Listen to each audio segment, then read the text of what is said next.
Happy Tuesday to those who celebrate. It is June 30th, 2026. And my hair is looking awesome today. I'm so humble. Um, I am drinking some cold ice water. Usually I say join me with whatever beverages you have, but I really recommend if you are listening to this video in June of the year of our Lord 2026, please actually drink some cold water. We have a huge heat wave coming all across the Mid Atlantic, the whole East Coast, I think, and it's supposed to be pretty dangerous. It's supposed to be breaking some temperature records, humidity records. So stay cool out there. Stay hydrated. Join me in drinking some water, please. Cheers to you. Today, I want to talk a little bit about one, acceptance, and two, community. I think they're related. First off, this is the last Tuesday of June, so happy Pride Month to everyone out there, anyone who identifies as any of the labels or none of the labels that fall under LGBTQ+. Um, my regards go out to you. You are playing life on a little bit of a hard mode. Some people may have a negative opinion, but honestly, fuck those people. You're awesome. And that's kind of the attitude I think we should all have. Uh, the just ignoring those people who can't seem to understand differences. Uh, we shouldn't be dividing each other. We shouldn't be singling anyone out. Um, and one thing I think we can do in ourselves, um, I think it's important to be aware of our biases. Maybe I think we all have biases in some regards, in some intersection, in some group. And I think one thing we can do to increase the acceptance in the world is to be aware of those biases in ourselves. I've certainly noticed some areas where I hold biases. Sorry, I'm only human. And I don't think that's bad. I don't think it's necessarily a negative thing to have some biases. I think that's of natural in the human condition as we live. However, we need to make sure that we are aware of these biases and that we don't act on these biases. Ideally, they would all go away, but I think there will still be some edge cases for all of us, um, even the most accepting of us out there. So, one, I am so glad that it seems like there is a rise in expressionism and acceptance in some communities in this country and in the world. Yeah, there are a couple vocal dissenters, I'll say.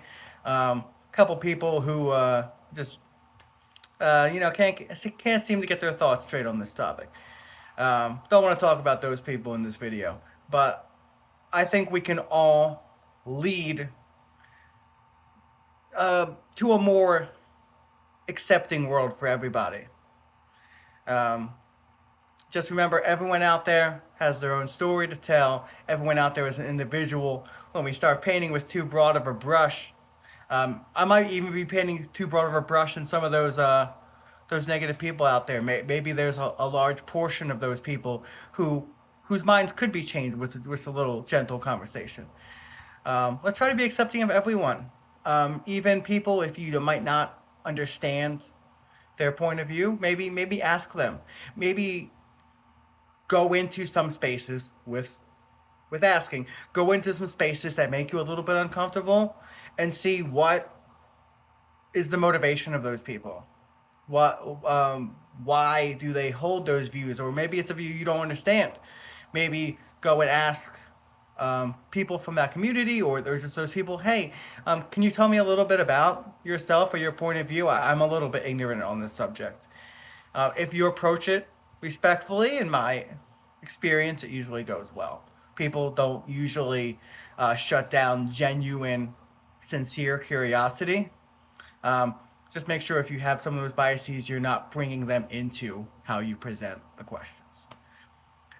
which kind of leads into my second topic of today, and that is community. I was thinking about community today because of the heat wave that is coming to the East Coast, and I was thinking about making sure that some of my elderly neighbors are looked out for, and because I developed a relationship with my neighbors about 6 months ago during the snowstorms. Um, and I like my neighborhood more. I like my house more. Um, I like the whole area more when I know my neighbors.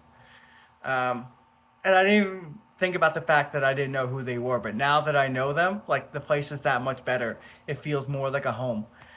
Somehow, in the milieu of things, we've gotten away from community in this country.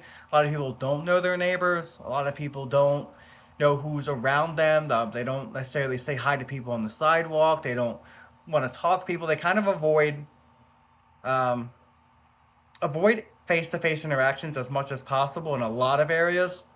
You remember you used to like order a pizza and you would meet the delivery driver at the door. Now sometimes, I mean, myself included, just like say, hey, just drop it at the door. So we're losing a lot of this face-to-face connection, and I think it's a big deal. Um, I think we should make more of an effort, myself included, to um, get to know people around us, and that could be people in our community, join some community groups, community outings, block parties, or just talk to your neighbors. It could be people around you at work. Maybe you have cubicle mates that you never talk to, or people that you've worked with for years and you don't actually know their name. Maybe say, hey, introduce yourself. I know sometimes it's a little awkward to get people's names after you've seen them like 100 times. Maybe ask somebody what their name is. But my point is that I think if everyone made a little bit more effort to know their neighbors and their coworkers and people in different aspects of their life, we can rebuild that sense of community. And I think it's so important because um, life's hard out there. None of us make it through alone. Um, and the more we feel connected to people around us, um, the happier and healthier we're going to be. So maybe say hi to someone today, uh, or not if it's not your thing today. But no matter what, stay cool, stay hydrated. Have a great day. I'll see you next week.